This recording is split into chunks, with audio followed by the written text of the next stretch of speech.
Hey, it's Ellie. Welcome back to another video, or hello if you are new.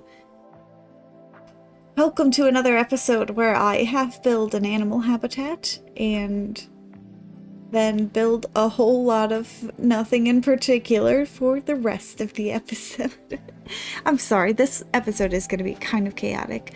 I do start working on this otter habitat, which upon initially building it, I built it for Asian small-clawed otters, but upon reflection and seeing how they looked in the habitat, I was like, these guys are way too small for this habitat that I built. And so I changed the habitat to be a giant otter habitat. And so either way, there's otters, but yeah, the giant otters just look so much better in this habitat with the diving area because they dive so wonderfully. And the Asian small-clawed otters do dive, but not the same way that the giant otters do. They're so small.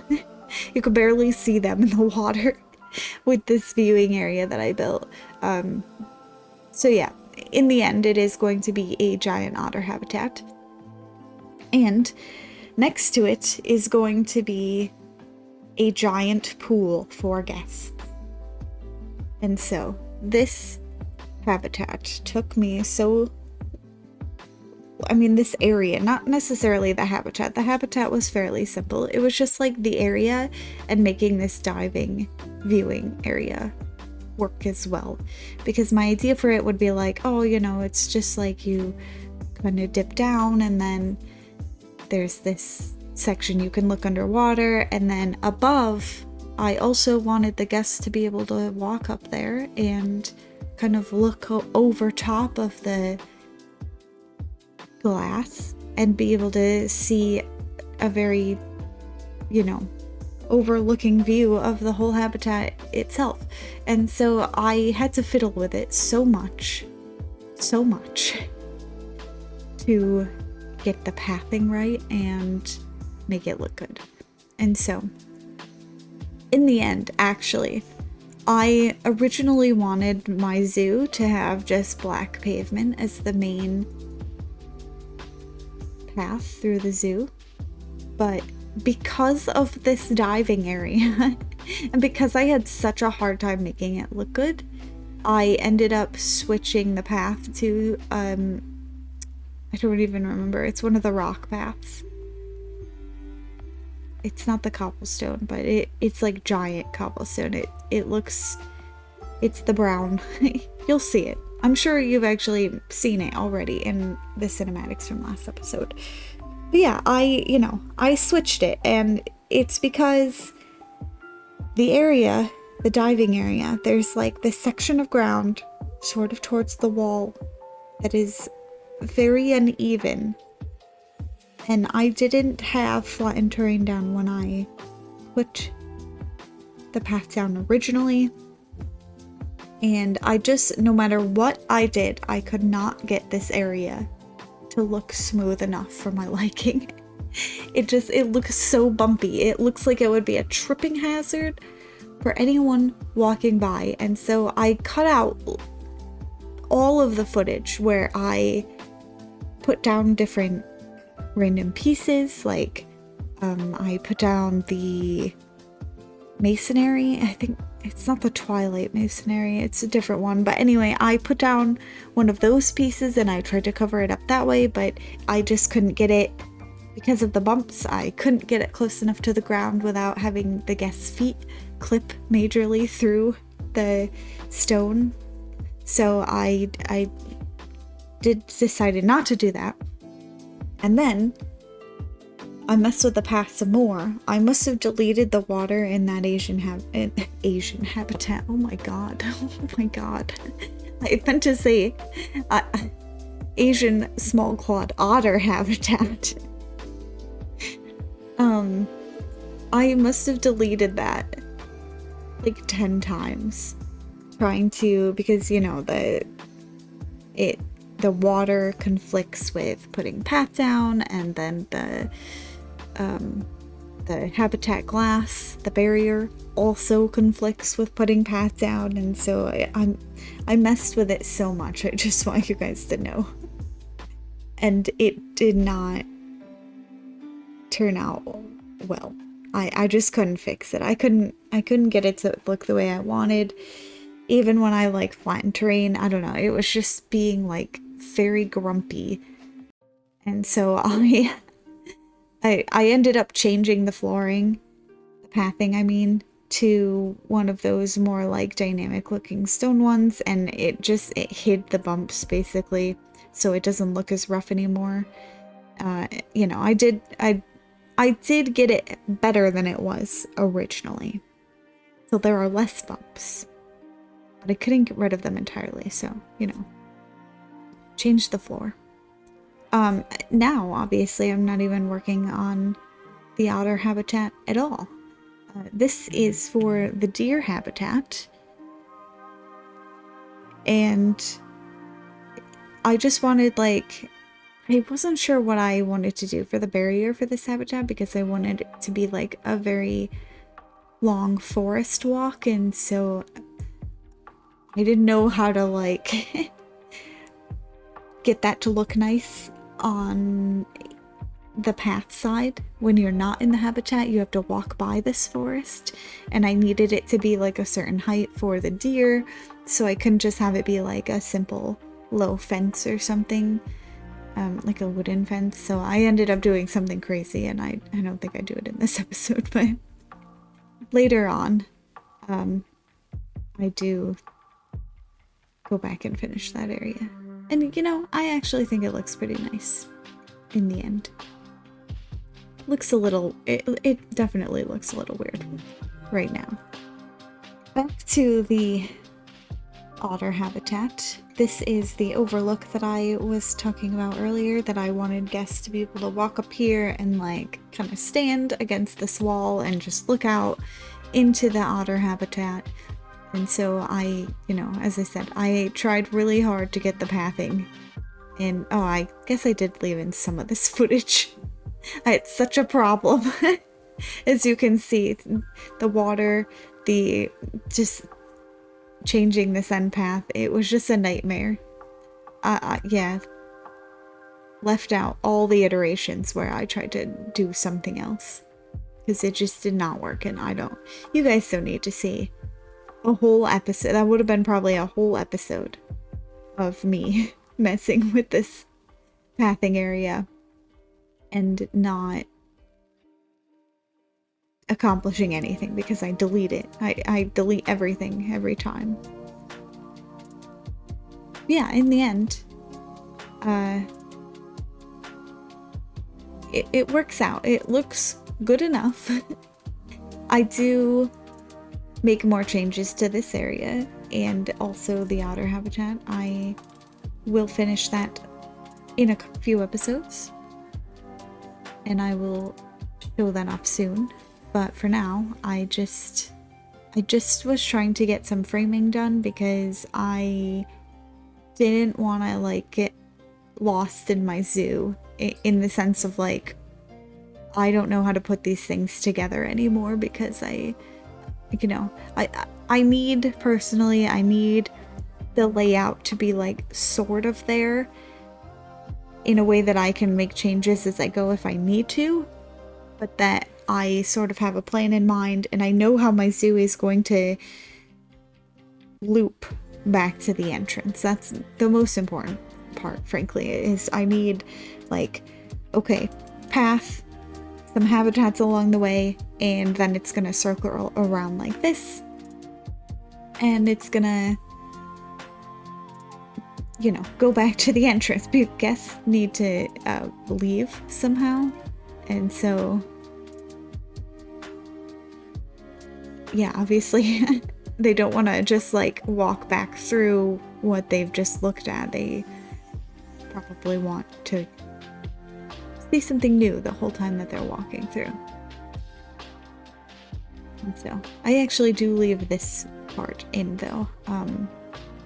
So here's more of me trying to cover the path, but I do for the most part leave this area as it is with this, I don't remember what pack that came in.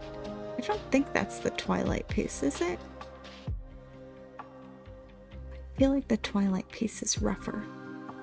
Yeah, I don't know. Anyway, this is the pool side, and it did go through several iterations before I found a way to populate this area in an attractive way, because you know, I mentioned this before, I have problems with building things too big, and this is one example, because that is so much space to put something, especially if you don't actually have a lot of things that the guests can interact with in your game. So yeah, I had this issue. I was like, wow, this is a huge space. What am I gonna put in here? And so several tries it took me to figure out a way that I actually liked. Especially with this path kind of leading to, it's like a very abrupt, the change from the path, the stone path, to the stone floor pieces and that whole thing there. But yeah, now we're going to start the giant pool. And as you can see, I'm using limestone columns, and so you can imagine how long this is actually going to take. I'm pretty sure I cut a lot of this out because it's a little bit crazy. I'm certain you'll get the idea after a little bit. And then in the background here, this area that has just appeared out of nowhere is the lemur house. It's very large, as you can see, which is probably why I got so stuck on it. But the idea is that the lemurs have access to this outdoor space, this little circular land space, and the guests are going to be swimming in the pool, and they can just like basically swim right up to the lemurs and say hello. And you know, lemurs are safe to interact with, so it's mostly safe. We can pretend it would be fine to interact with the lemurs like this without yeah, the amount of times that I delete this body of water as well is a lot. I deleted it a lot. At some point, every time I put the water back, I was changing the color back to the swimming pool color that I wanted. And then about halfway through me building this pool, I was like, why do I keep bothering to changing the color back when I'm just gonna delete the water again later?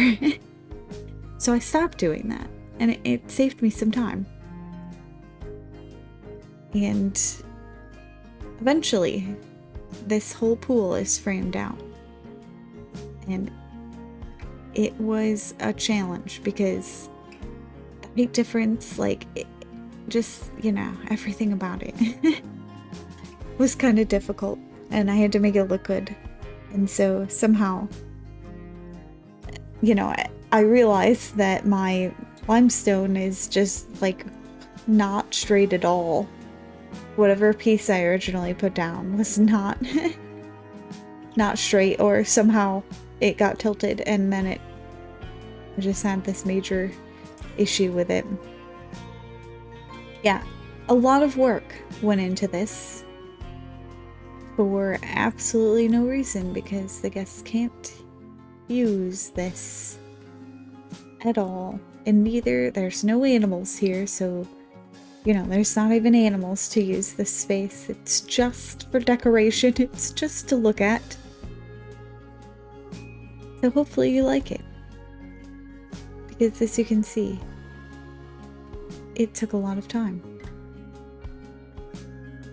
And I had to frame out part of this pool because I knew there was just no way I was gonna make that look good, having that edge like that. So I, you know, put the lemur house there just so, you know, the animals can't escape that way. And I do eventually, I might even be starting to build it right now. Yeah, I am. So I have these little beach bungalows that I wanted to put along the beach. And I fully built their interior, and I'm very excited to share those because I think they will make a really cute Steam Workshop item. I think people will like them. I went a little ham. I have like some of my custom seating in there. I made a bedroom. I made 2 bedrooms actually. They're very bland. They just have a bed and a dresser, but I think little details like that matter. Well, they don't matter, but they make the build more interesting, I guess, in the end. It makes it more unique. And I also built like a little kitchen. I have a stovetop, I have an oven, and a sink. Did I build a stovetop actually? No, I think I decided not to do that. It's just an oven and a sink. So there's no fridge, but whatever. So my whole idea for this is that you can rent these maybe overnight, but more likely it would be like something that you would rent for the day to have like a place to go, you know? So you rent this little bungalow, maybe you have a small child, like a toddler or something, and you're like, I know that my kid can't make it through this whole zoo, this giant zoo, without taking a nap in the middle of the day. Oh, my kid is going to be a nightmare if they don't take a nap in the middle of the day. So you rent this bungalow, you know, you do the whole like beach swimming thing, maybe you do an activity in the morning, and then in the afternoon you go to the bungalow, you are able to eat lunch, have a snack with your family, and then put the kid to bed. And the family can hang out, you know, if you have, maybe the older kids like go swimming, or, you know, maybe you grab a drink at this pool bar that I'm building. And so, you know, there's ways to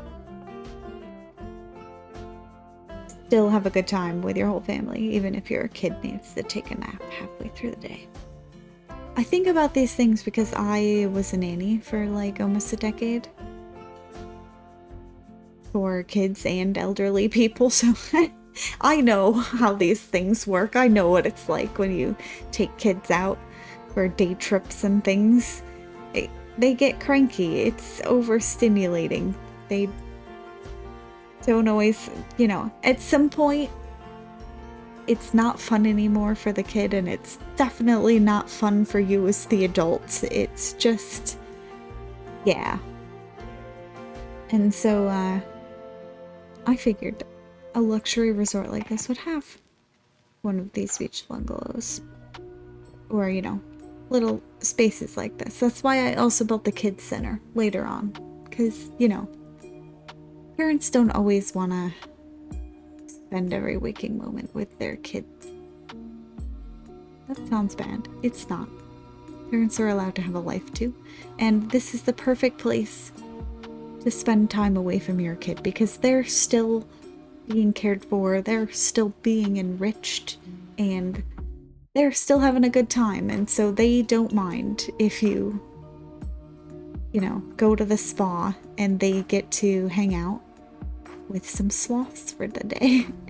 The kids center has the walk-through sloth exhibit, and I also put in that kids center like a whole little station where they would like prep a meal for a sloth is the idea. So it has like a almost like a buffet station of fruits and vegetables that I imagine, you know, and maybe not just even for the sloth, maybe they, you know, help prepare some of the other animal foods, like, you know, some of the lemurs or something. Also probably eat mostly fruits and vegetables in the same way. So, you know, it's educational also.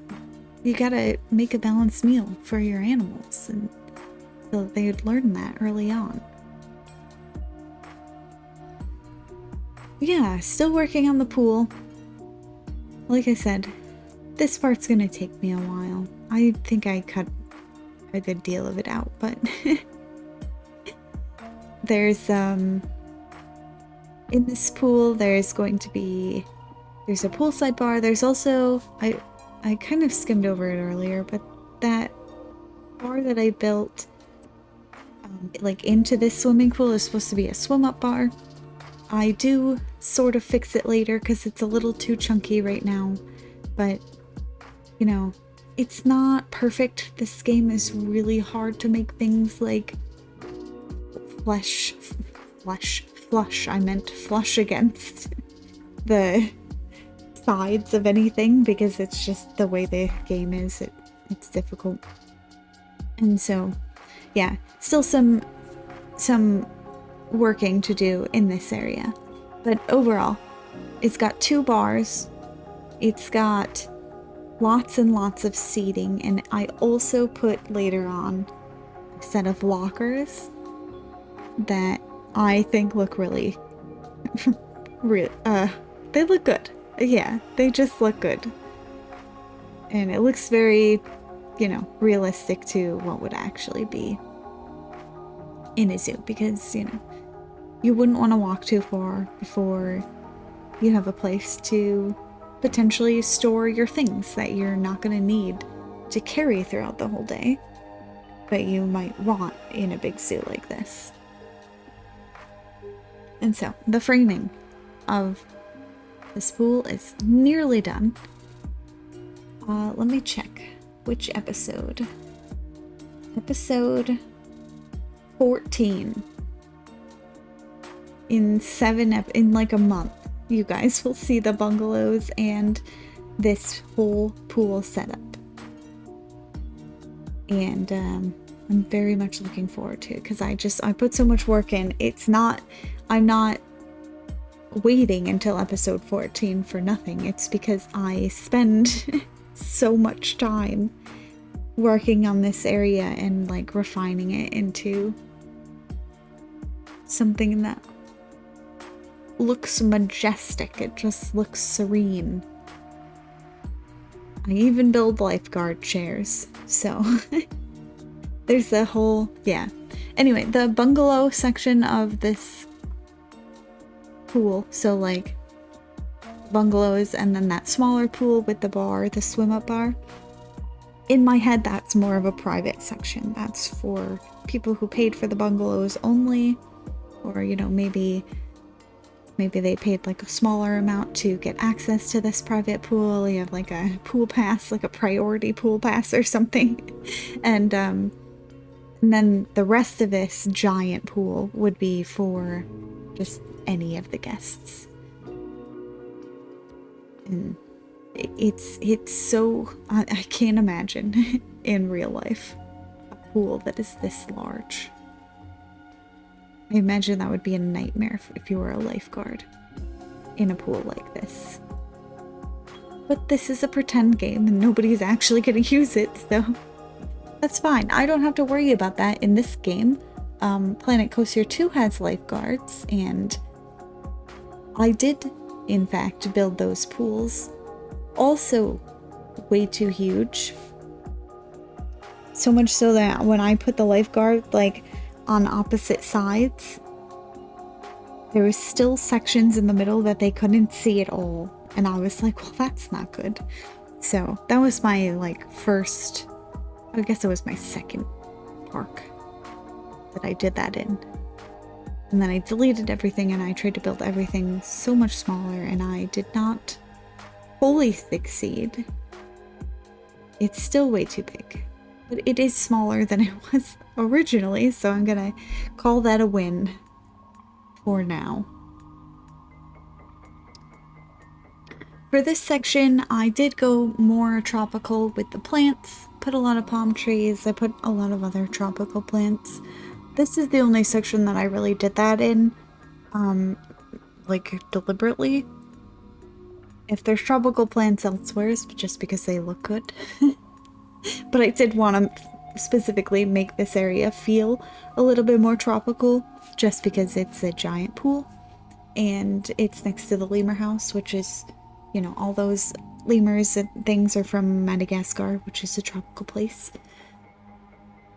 So yeah, I did purposely put a lot of tropical plants, but through the rest of the zoo, I mostly stick to more like temperate plants. I have like a lot of maple and ash and oak, I think, are, and there's one other one. Oh, I don't remember it. Like a black spruce or something. I also put a lot of that tree.